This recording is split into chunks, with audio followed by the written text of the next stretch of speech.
বহুতো খ্ৰীষ্টীয় বিশ্বাসীৰ জীৱনটো ফলহীন হৈ থকাৰ এটা মূল কাৰণ কি?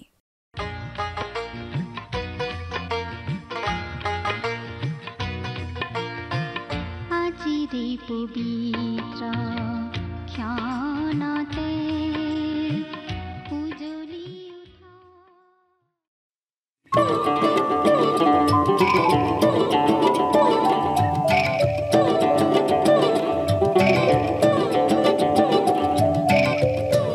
আমি মাথো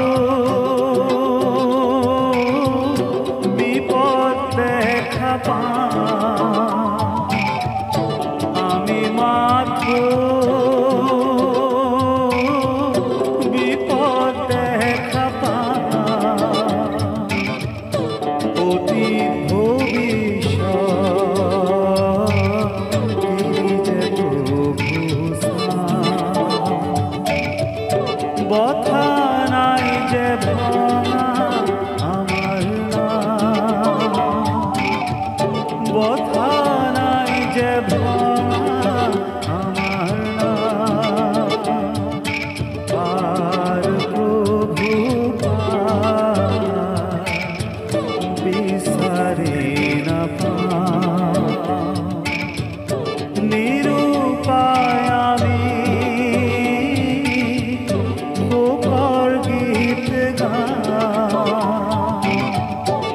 আমি মাথো বিপদ দেখা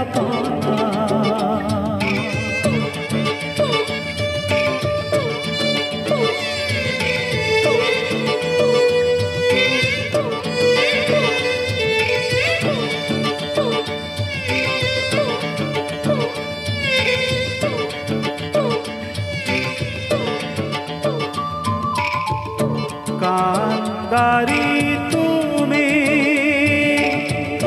দিয়া পথর নির্দেশ বিনতি করিছো দিয়া আলোকরে আতৰুৱা প্ৰভু আমাৰ শেষে দয়াময় প্ৰভু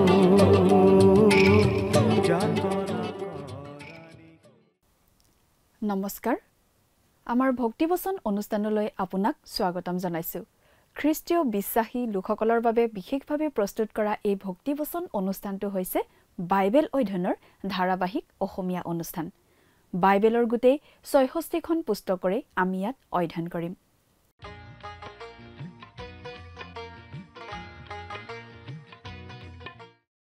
প্ৰিয় দৰ্শক, আপুনি যদি আমাৰ এই অনুষ্ঠানটো নিয়মিতভাৱে শুনি আছে, আপুনি নিশ্চয় জানে যে আমি এতিয়া বাইবেলৰ নতুন নিয়ম খণ্ডৰ পিতৰৰ দ্বিতীয় পত্ৰ বা চমুকৈ দ্বিতীয় পিতৰ নামৰ পুস্তকখন অধ্যয়ন কৰি আছো। আগৰটো অনুষ্ঠানত আমি এই দ্বিতীয় পিতৰ পুস্তকৰ ১ নম্বৰ অধ্যায়ৰ ২ নম্বৰ পদৰ পৰা ৪ নম্বৰ পদলৈকে পঢ়ি তাৰ ভিত্তিত আগবঢ়োৱা আলোচনা শুনিবলৈ পালো। আজিৰ অনুষ্ঠানত আমি এই দ্বিতীয় পিতৰ পত্ৰখনৰ ১ নম্বৰ অধ্যায়ৰ ৫ নম্বৰ পদৰ পৰা ৯ নম্বৰ পদলৈকে পঢ়ি তাৰ ভিত্তিত আগবঢ়োৱা আলোচনা শুনিবলৈ পাম। পাচনি পিতৰে লিখিছে, ঈশ্বৰৰ আৰু আমাৰ প্ৰভু যীশুৰ তত্ত্বজ্ঞানত তোমালোকলৈ অনুগ্ৰহ আৰু শান্তি বাহুল্যৰূপে হওক। অনুগ্ৰহ আৰু শান্তি এই শব্দ দুটা সদায় এই ক্ৰমত থাকে। প্ৰথমতে অনুগ্ৰহ আৰু তাৰ পাছতহে শান্তি। আমি এবাৰ ঈশ্বৰৰ অনুগ্ৰহ অনুভৱ কৰিলেই আমি ঈশ্বৰৰ শান্তিও অনুভৱ কৰিব পাৰোঁ। ঈশ্বৰৰ অনুগ্ৰহত পৰিত্ৰাণ লাভ কৰাৰ লগে লগে ঈশ্বৰৰ লগত আমাৰ শান্তি স্থাপন হয় আৰু এই লাভ কৰোঁ জগতে দিব নোৱাৰা শান্তি। পিতৰে ঈশ্বৰৰ প্ৰতিজ্ঞাবোৰক বহুমূলীয়া আৰু অতি মহৎ বুলি কৈছে। প্ৰথম পদত তেওঁ আমাৰ হাতত থকা অমূল্য বিশ্বাসৰ বিষয়ে কৈছে আৰু এতিয়া তেওঁ আমাক দিয়া বহুমূলীয়া প্ৰতিজ্ঞাৰ কথা কৈছে। ঈশ্বৰৰ বাক্য নতুন নিয়মত আমাক কিছুমান গৌৰৱময় আচৰিত প্ৰতিজ্ঞা দিয়া হৈছে। পিতৰে সেইবোৰক বহুমূলীয়া আৰু অতি মহৎ প্ৰতিজ্ঞা বুলি অভিহিত কৰিছে। প্ৰভু যীশুৰ যোগেৰে আমি লাভ কৰা এনে প্ৰতিজ্ঞাবোৰ আমি মনত পেলাই থকা উচিত। উদাহৰণস্বৰূপে প্ৰভু যীশুৱে কৈছে, মোৰ ওচৰলৈ অহাজনক মই কেতিয়াও বাহিৰ নকৰোঁ। হে পৰিশ্ৰান্ত আৰু ভাৰাক্ৰান্ত লোকসকল, মোৰ ওচৰলৈ আহা, মই তোমালোকক জিৰণি দিম। আকৌ কোৱা হৈছে, যিজনে পুত্ৰক পালে তেওঁৰ অনন্ত জীৱন আছে। এই সকলোবোৰ আচৰিত প্ৰতিজ্ঞা যীশুখ্ৰীষ্টৰ বিষয়ে জ্ঞান আৰু তেওঁৰ ওপৰত কৰা বিশ্বাসৰ দ্বাৰা আহে। খ্ৰীষ্টীয় বিশ্বাসৰ জীৱনটো যথেষ্ট গুৰুত্বপূৰ্ণ। ই অৱসৰ বিনোদনৰ নিচিনা কথা নহয়। আজিকালি মানুহে এই বিশ্বাসক ব্যৱহাৰিক জীৱনৰ পৰা আঁতৰাই ৰাখিব বিচাৰে। কেৱল দেওবাৰে অথবা বিশেষ কিবা এটা পৰ্ব বা দিনতহে বহুতে খ্ৰীষ্টীয় বিশ্বাসৰ জীৱনটো মনত পেলাব বিচাৰে। কিন্তু পাচনি পিতৰে কৈছে যে খ্ৰীষ্টীয় বিশ্বাসৰ জীৱনটোত আমি সম্পূৰ্ণ যত্ন কৰি লাগি থাকিব লাগিব। আমাৰ খ্ৰীষ্টীয় বিশ্বাসটোৰ লগত যোগ দিবলগীয়া বিশেষ গুণবোৰৰ তালিকা এখন পাচনি পিতৰে দিছে। এই যি গুণবোৰৰ কথা কোৱা হৈছে তাৰ আচল অৰ্থটো হৈছে খ্ৰীষ্টীয় জীৱনটো হৈছে এটা অনবৰতে বৃদ্ধি পাই থাকিবলগীয়া প্ৰক্ৰিয়া। সেয়েহে তেওঁ কৈছে আমাৰ প্ৰভু আৰু ত্ৰাণকৰ্তা যীশুখ্ৰীষ্টৰ অনুগ্ৰহত আৰু জ্ঞানত বাঢ়ি বাঢ়ি যোৱা। প্ৰিয় দৰ্শক, কথাবোৰ অধিক বহলাই চাবলৈ আহকচোন। এতিয়া আমি মূল আলোচনাটোৰ মাজলৈ আগবাঢ়ি যাওঁ। প্ৰিয় শ্ৰোতা, বাইবেলৰ পৰা পাঠ কৰি দিম। অনুগ্ৰহ কৰি মন দি শুনিব দেই। প্ৰথমতে 5 নম্বৰ আৰু 6 নম্বৰ পদ দুটা পঢ়ি দিম। 2 পিতৰ 1 অধ্যায় 5 আৰু 6 পদ। ইয়াত এনেদৰে লিখা আছে, এই কাৰণে তাৰ নিমিত্তেই তোমালোকে নিজেও সম্পূৰ্ণ যত্ন কৰি বিশ্বাসত বীৰত্ব, বীৰত্বত জ্ঞান, জ্ঞানত ইন্দ্ৰিয় দমন, ইন্দ্ৰিয় দমনত ধৈৰ্য, ধৈৰ্যত ভক্তি, ভক্তিত ভ্ৰাতৃস্নেহ আৰু ভ্ৰাতৃস্নেহত প্ৰেম যোগোৱা। এই কাৰণে তাৰ নিমিত্তেই তোমালোকে সম্পূৰ্ণ যত্ন কৰি। এই কাৰণে মানে আমি ইয়াৰ আগতে পঢ়ি অহা কথাখিনিৰ কাৰণে। ঈশ্বৰে আমাক খ্ৰীষ্টত আমন্ত্ৰণ কৰিলে। তেওঁৰ তত্ত্বজ্ঞানৰ দ্বাৰাই, তেওঁৰ ঐশ্বৰিক শক্তিয়ে জীৱনৰ আৰু ভক্তিৰ অৰ্থে সকলো বিষয় আমাক দান কৰিলে। সেইবোৰৰ দ্বাৰাই আমাক বহুমূলীয়া প্ৰতিজ্ঞাবোৰো দান কৰিলে, যাতে সেইবোৰৰ দ্বাৰাই আমি সংসাৰৰ অভিলাষমূলক ক্ষয়ৰ পৰা হাত সাৰি ঐশ্বৰিক স্বভাৱৰ সহভাগী হ'ব পাৰোঁ। আৰু সেইকাৰণেই আমাক এতিয়া সম্পূৰ্ণ যত্ন কৰি এই কামবোৰ কৰিবলৈ কোৱা হৈছে। খ্ৰীষ্টীয় বিশ্বাসৰ জীৱনটো টুলুঙা বিষয় নহয়, পাতল বিষয় নহয়, গুৰুত্বপূৰ্ণ বিষয়। কিন্তু আমি প্ৰায়েই খ্ৰীষ্টীয় বিশ্বাসক আমাৰ দৈনন্দিন জীৱনৰ কাম কাজবোৰৰ পৰা আঁতৰত ৰাখিব খোজোঁ। কিন্তু ইয়াত আমাক কোৱা হৈছে, খ্ৰীষ্টীয় বিশ্বাসৰ জীৱনত আমি সম্পূৰ্ণ যত্ন কৰা উচিত। আমাৰ সমস্ত মন, প্ৰাণ, চিন্তা এই বিশ্বাসৰ জীৱনতে প্ৰয়োগ কৰা উচিত।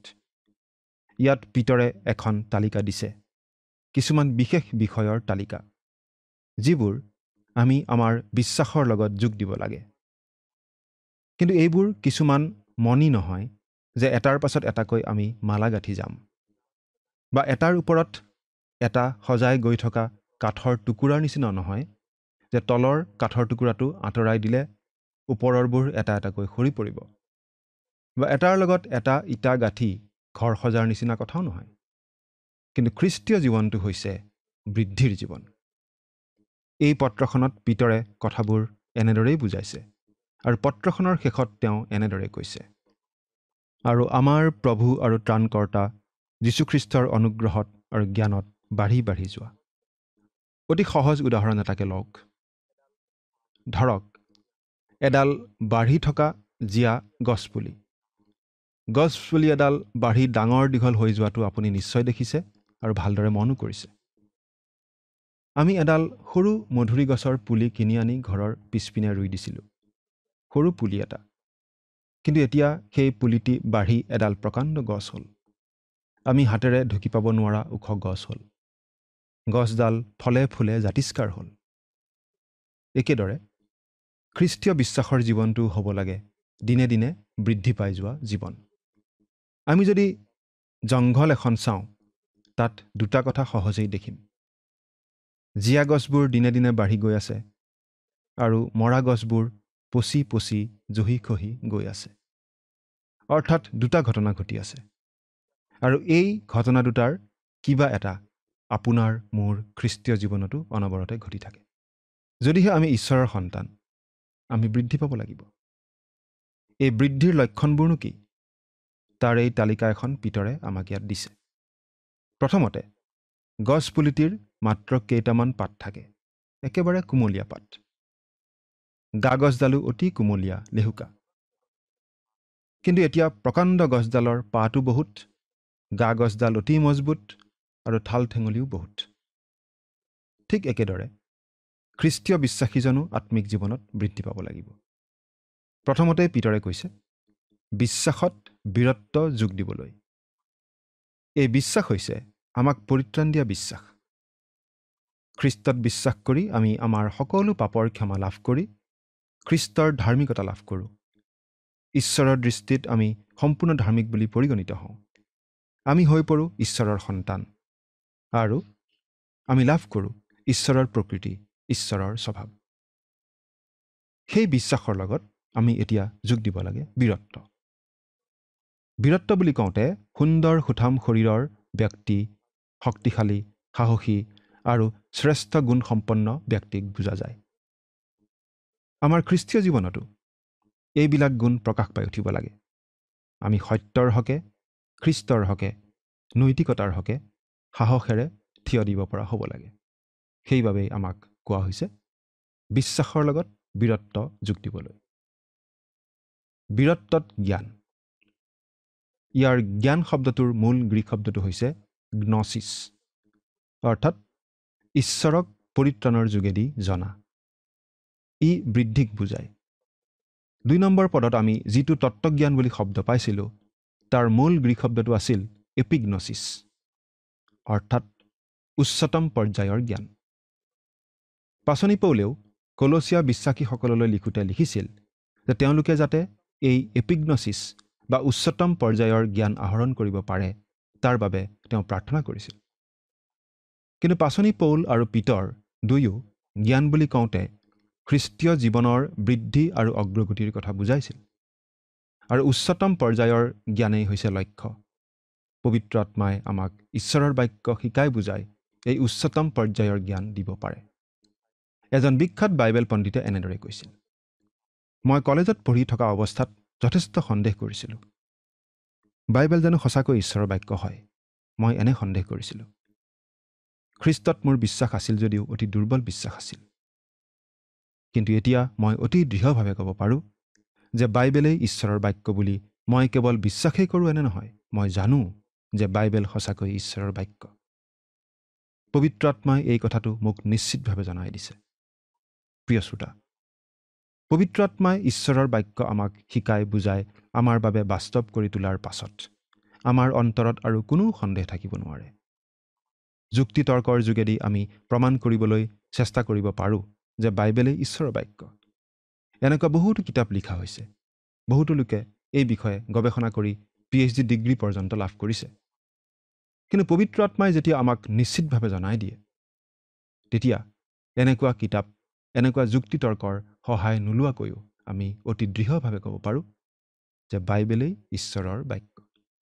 বাইবেলেই ঈশ্বৰৰ বাক্য বুলি নজনা হ'লে, বিশ্বাস নকৰা হ'লে, আনৰ কথা হ'লে নাজানো, কিন্তু মই হ'লে আজি এই অনুষ্ঠানৰ যোগেদি বাইবেলৰ কথা ক'বলৈ নাহিলোহেঁতেন। প্ৰিয় শ্ৰোতা, উৰাজাহাজ চলোৱা পাইলটজনে কিছুমান আহিলাৰ ওপৰত ভৰসা কৰি উৰাজাহাজখন চলায়। সেইবোৰ আহিলাৰ ওপৰত তেওঁৰ বিশ্বাস নথকা হ'লে উৰাজাহাজখন চলাবই নোৱাৰিলেহেঁতেন। উৰাজাহাজ চলোৱাৰ অভিজ্ঞতাৰ পৰাই তেওঁ গম পায় সেই আহিলাবোৰ সঁচা বুলি, অতিকৈ নিৰ্ভৰযোগ্য বুলি। ঈশ্বৰৰ বাক্য সম্বন্ধেও আমি নিশ্চিত হ'ব পাৰোঁ। আমি যেতিয়া ঈশ্বৰৰ বাক্য অধ্যয়ন কৰোঁ আৰু আনৰ আগতো কওঁ, তেতিয়া ঈশ্বৰৰ আত্মাই আমাক এই নিশ্চিতি দিয়ে, আমাৰ অন্তৰত এই দৃঢ় বিশ্বাস আনি দিয়ে আৰু আমি আমাৰ আত্মিক জীৱনত বৃদ্ধি পাওঁ। সেইবাবেই পাচনি পিতৰে কৈছে বীৰত্বৰ লগত জ্ঞান যোগ দিবলৈ। ঈশ্বৰৰ বাক্য ঘোষণা কৰিবলৈ আমাক সাহস লাগে, কিন্তু ঘোষণা কৰিবলৈ আমি ঈশ্বৰৰ বাক্যও জানিব লাগিব। জ্ঞানত ইন্দ্ৰিয় দমন। জ্ঞানৰ লগত ইন্দ্ৰিয় দমন বা আত্মসংযম যোগ দিব লাগিব। খ্ৰীষ্টীয় বিশ্বাসী হিচাপে আমাৰ জীৱনৰ প্ৰতিটো দিশত আমি আত্মসংযমী হ'ব পাৰিব লাগিব। ইন্দ্ৰিয় দমনত ধৈৰ্য বুলি কওঁতে আমি বহু সময়ত ভুল ধাৰণা গ্ৰহণ কৰোঁ। বহুতে ভাবে ৰাস্তাত ট্ৰেফিক জাম হ'লে একো চিন্তা নকৰাকৈ বহি থাকিব পৰাটোৱে ধৈৰ্য, বা অফিচলৈ যাওঁতে বাছখন বাটতে বেয়া হ'লে একো চিন্তা নকৰি বহি থকাই ধৈৰ্য। কিন্তু আচলতে ধৈৰ্য মানে বেলেগ। ধৈৰ্য মানে হৈছে দুখ, কষ্ট, তাৰণা সহি থাকিব পৰা গুণ। এই গুণটো গঢ়ি উঠে জ্ঞান আৰু সাহসৰ ওপৰত। বাঢ়ি থকা গছ এডালৰ নিচিনাকৈ খ্ৰীষ্টীয় বিশ্বাসীৰ জীৱনতো সাহস, জ্ঞান আৰু তাৰ পাছত ইন্দ্ৰিয় দমন আৰু তাৰ পাছত ধৈৰ্য প্ৰকাশ পাই উঠিব লাগে। ধৈৰ্যত ভক্তি শব্দটো আমি বেলেগ বেলেগ ধৰণে বুজি পাওঁ।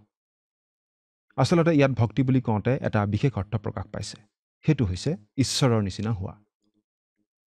প্ৰভু যীশুক গ্ৰহণ কৰি নতুন জন্ম লাভ কৰি ঈশ্বৰৰ পৰিয়ালৰ লোক হোৱাৰ পাছত আমি আমাৰ পিতৃৰ নিচিনা হ'বলৈ চেষ্টা কৰা উচিত। অৰ্থাৎ আমি ঈশ্বৰৰ নিচিনা হ'বলৈ নিশ্চয় চেষ্টা কৰা উচিত। আমি যে একেবাৰে ঈশ্বৰৰ নিচিনা হৈ পৰিম সেইটো নহয়। এই পৃথিৱীত জীয়াই থকালৈকে আমি সম্পূৰ্ণৰূপে ঈশ্বৰৰ নিচিনা হ'ব নিশ্চয় নোৱাৰোঁ।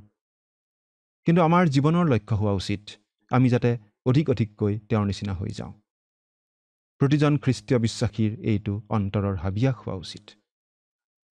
সৰু ল'ৰা এটাই সদায় নিজৰ বাপেকৰ নিচিনা হ'ব খোজে। নিজৰ বাপেকেই ল'ৰাটিৰ বাবে আদৰ্শ পুৰুষ।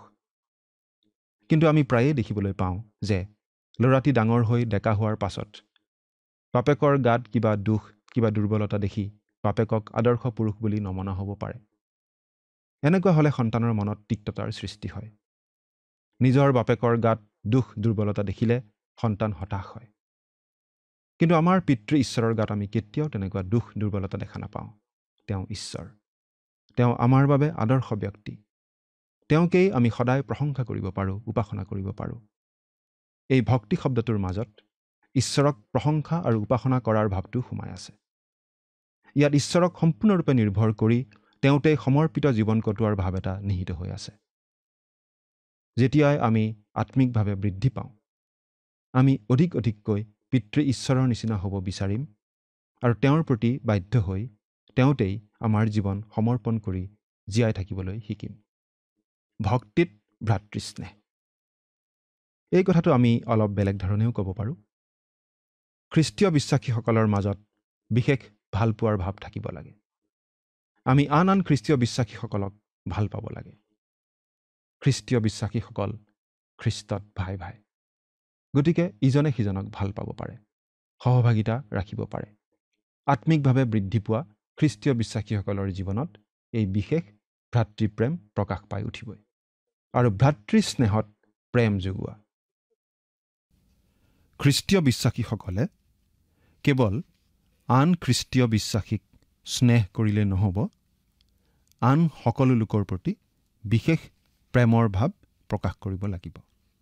ঈশ্বৰে গোটেই জগতখনকেই প্ৰেম কৰে আৰু সেইবাবেই গোটেই জগতৰ লোকৰ বাবেই প্ৰভু যীশুখ্ৰীষ্টই ক্ৰুচত নিজৰ প্ৰাণ দিলে, যাতে তেওঁত বিশ্বাস কৰি মানুহে পৰিত্ৰাণ লাভ কৰিব পাৰে। গোটেই জগতৰ কাৰণেই তেওঁ ক্ৰুচত প্ৰাণ দিলে, যাতে গোটেই জগতে উদ্ধাৰ পাব পাৰে। গতিকে আমিও জগতৰ লোকসকলৰ প্ৰতি প্ৰেমৰ ভাৱ ৰাখিব লাগে আৰু এই প্ৰেমৰ ভাৱ প্ৰকাশ কৰিয়েই আমি এই জগতৰ আগত খ্ৰীষ্টৰ শুভবাৰ্তা ঘোষণা কৰিব লাগে। এতিয়া পাঠ কৰি দিম 7 আৰু 8 নম্বৰ পদ।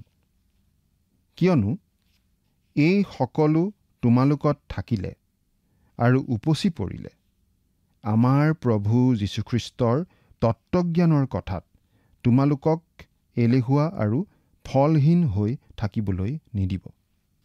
এই সকলো তোমালোকত থাকিলে, তাৰমানে ওপৰত উল্লেখ কৰি অহা বিষয়বোৰ যদি আমাত থাকে, তেতিয়া অৰ্থাৎ আমাৰ জীৱনৰ আত্মিক দিশৰ কথা ইয়াত বিশেষভাৱে বুজোৱা হৈছে।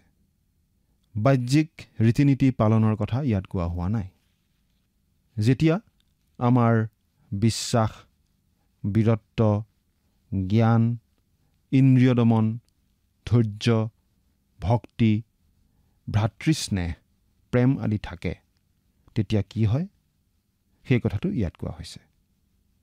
এই সকলো তোমালোকত থাকিলে আৰু উপচি পৰিলে এৰা।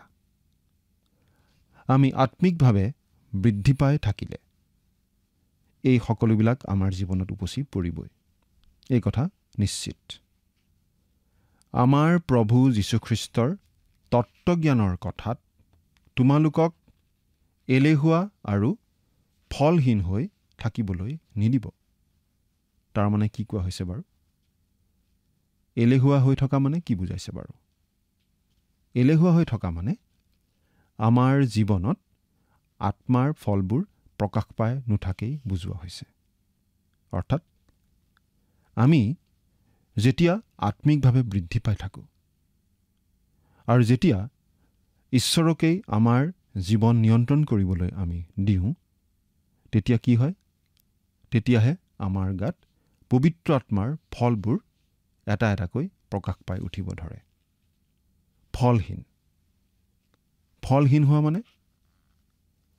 হোৱা মানে আমাৰ যোগেদি ঈশ্বৰৰ একো কাম নোহোৱা অৱস্থাটোক বুজায়। প্ৰিয় শ্ৰোতা, আমি যেতিয়া প্ৰভু যীশুখ্ৰীষ্টত লাগি থাকি আমি যেতিয়া আত্মিকভাৱে বৃদ্ধি পাই পবিত্ৰ আত্মাৰ নিয়ন্ত্ৰণত আমাৰ জীৱন কটাওঁ, তেতিয়া কি হয়? তেতিয়া আমাৰ জীৱনৰ যোগেদি ঈশ্বৰে বহুতো কাম কৰিব পাৰে।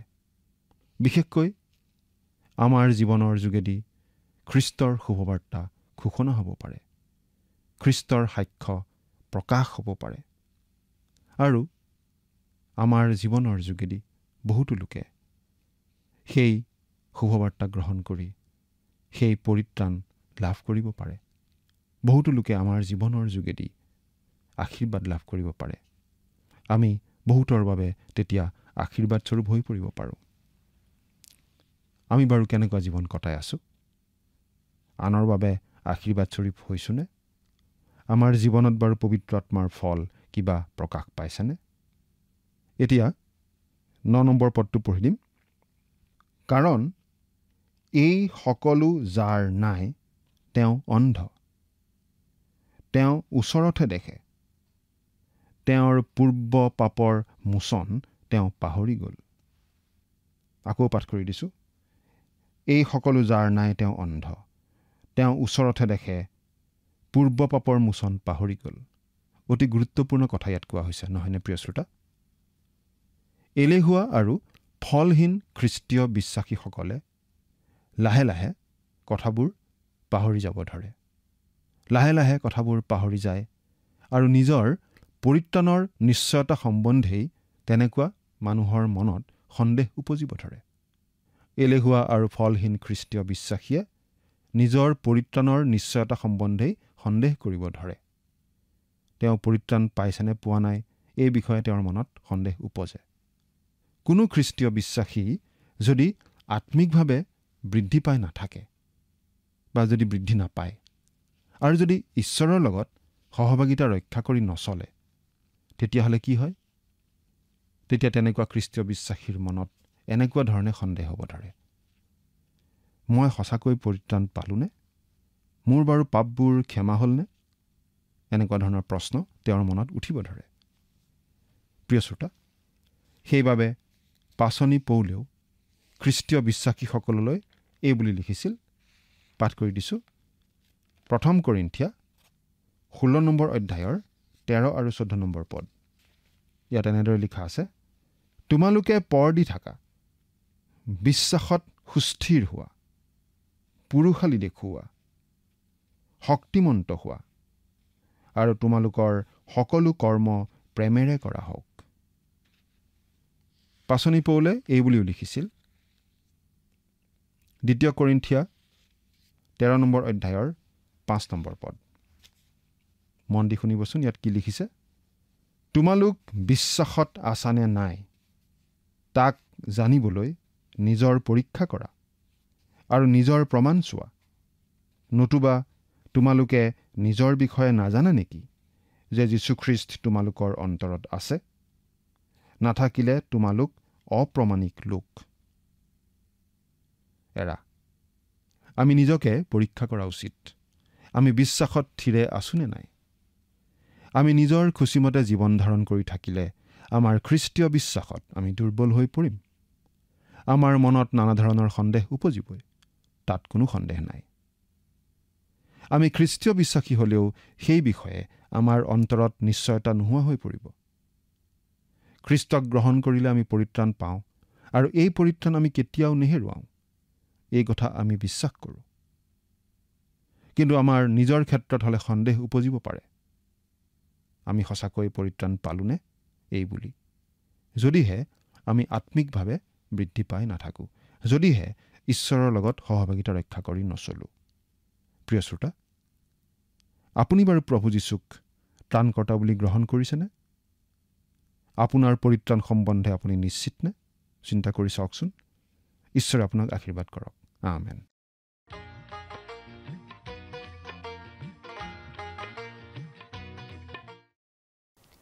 যেতিয়া আমি আত্মিকভাৱে বৃদ্ধি পাই থাকিম আৰু আমাৰ বিশ্বাসত বীৰত্বত জ্ঞান, জ্ঞানত ইন্দ্ৰিয় দমন, ইন্দ্ৰিয় দমনত ধৈৰ্য, ধৈৰ্যত ভক্তি, ভক্তিত ভাতৃস্নেহ আৰু ভাতৃস্নেহত প্ৰেম যোগ দিম, তেতিয়া আমি প্ৰভু যীশুৰ তত্ত্বজ্ঞানত এলেহুৱা আৰু ফলহীন হৈ নাথাকিম। এই গুণবোৰ আমাত যদি নাথাকে, তেনেহ'লে আমি অন্ধৰ নিচিনা। আমাৰ অতীতৰ পাপমোচনৰ কথা আমি পাহৰি যোৱাৰ নিচিনা হয়। আজি বহুতো খ্ৰীষ্টীয় বিশ্বাসীৰ জীৱনটো ফলহীন হৈ থকাৰ কাৰণ এই, তেওঁলোকে পৰিত্ৰাণ পালে নে নাই সেই বিষয়ে নিশ্চিত নহয়। প্ৰিয় দৰ্শক, আজিলৈ আমাৰ অনুষ্ঠানটো ইমানতে সামৰণি মাৰিব খুজিছোঁ। পৰৱৰ্তী অনুষ্ঠানত আপোনালোকক পুনৰ লগ পোৱাৰ আশা ৰাখিছোঁ। সামৰণিতে আহকচোন খন্তেক প্ৰাৰ্থনাত মূৰ দুৱাওঁ। স্বৰ্গত থকা অতি মৰমীয়াল দয়ালু পিতৃ ঈশ্বৰ, প্ৰভু তোমাক ধন্যবাদ দিছোঁ। তুমি যি তোমাৰ পবিত্ৰ বাক্য অধ্যয়নৰ সুন্দৰ সময় দান কৰাৰ বাবে। বিশেষকৈ পিতৃ, মই প্ৰাৰ্থনা কৰিছোঁ প্ৰতিজন দৰ্শকসকলৰ বাবে। তেওঁলোকক প্ৰভু তুমি আশীৰ্বাদ কৰা, তোমাৰ বাক্য বুজি পোৱাত প্ৰভু তুমি সহায় কৰা, যাতে প্ৰভু তেওঁলোকে তোমাৰ বাক্য তেওঁলোকৰ জীৱনত প্ৰভু যাতে মানি চলিব পাৰিব আৰু এজন সৎ ব্যক্তিৰূপে যাতে তেওঁলোকে চলি প্ৰভু যাতে তোমাৰ গৌৰৱ যাতে কৰিবলৈ পাৰিব আৰু তেওঁলোকৰ জীৱনৰ যোগেদি যাতে হ'ব, তেনে আশীৰ্বাদ দান কৰিবা আৰু তেওঁলোকৰ সকলো প্ৰয়োজনবিলাক প্ৰভু তুমি পূৰণ কৰিবা। এই সকলো যাচনা মহান ত্ৰাণকৰ্তা প্ৰভু যীশুখ্ৰীষ্টৰ নামত অৰ্পণ কৰিছোঁ। আমেন। প্ৰিয় দৰ্শক, যোৱা অনুষ্ঠানৰ প্ৰশ্নটোৰ শুদ্ধ উত্তৰটো হৈছে অপশ্যন বি, জোহন। আজিৰ অনুষ্ঠানৰ ওপৰত আধাৰিত প্ৰশ্নটো হৈছে জ্ঞানৰ মূল গ্ৰীক শব্দটো কি? অপশ্যন এ ইক্লেছিয়াছ, অপশ্যন বি এপিগনছিছ, অপশ্যন চি গনছিছ, অপশ্যন ডি এপিস্কপছ। প্ৰিয় দৰ্শক, আজিৰ প্ৰশ্নৰ সঠিক উত্তৰটো আজি সন্ধিয়া 6 বজাৰ আগেয়ে আপোনাৰ নাম আৰু সম্পূৰ্ণ ঠিকনাৰে সৈতে আমালৈ 7429840242 নম্বৰত SMS নাইবা হোৱাটছআপ যোগে প্ৰেৰণ কৰক। প্ৰিয় দৰ্শক, যদি আপোনাৰ এই অনুষ্ঠানটি শুনি ভাল লাগিছে, তেনেহ'লে এই নম্বৰত এটি মিছ কল দিয়ক। ইয়াৰ যোগেদি আপুনি পৰৱৰ্তী অনুষ্ঠানত বিজয়ী হ'ব পাৰে।